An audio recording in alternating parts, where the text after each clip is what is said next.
Welcome to మెగా9 TV. కలియుగ దైవం శ్రీవారి ఆలయంలో మరో భారీ కుంభకోణం వెలుగులోకి వచ్చింది. ఇప్పటికే లడ్డు కల్తీ నెయ్యి వ్యవహారం, పరకామణిలో డబ్బుల చోరీ కేసులు కలకలం రేపగా ఇప్పుడు కొత్తగా నకిలీ పట్టు దుప్పట్టాల స్కామ్ బయటపడింది.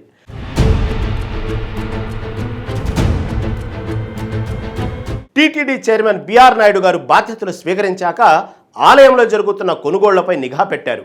రంగనాయకుల మండపంలో వేద ఆశీర్వచనం సమయంలో దాతలకిచ్చే పట్టు వస్త్రాలపై ఆయనకు అనుమానం వచ్చింది. వెంటనే వాటి నాణ్యతను పరీక్షించాలని ఆదేశించారు.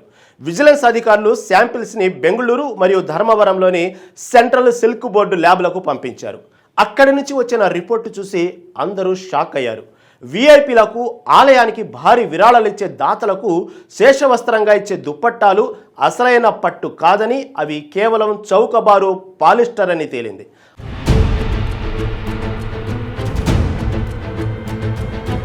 అసలు సిల్క్ దుప్పట్టాల పేరుతో కాంట్రాక్టర్లు దేవుడికి నకిలీ పాలిస్టర్ వస్త్రాలను సరఫరా చేశారు.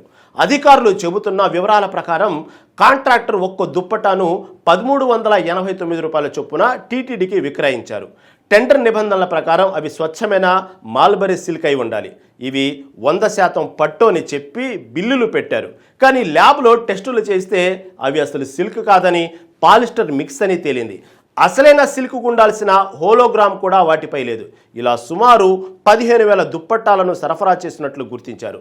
విచారణలో తేలింది ఏంటంటే, గత 10 ఏళ్లుగా నగరీ ప్రాంతానికి చెందిన విఆర్ఎస్ ఎక్స్పర్ట్స్ అనే ఒక సంస్థే ఈ దుప్పట్టాలను సరఫరా చేస్తుంది.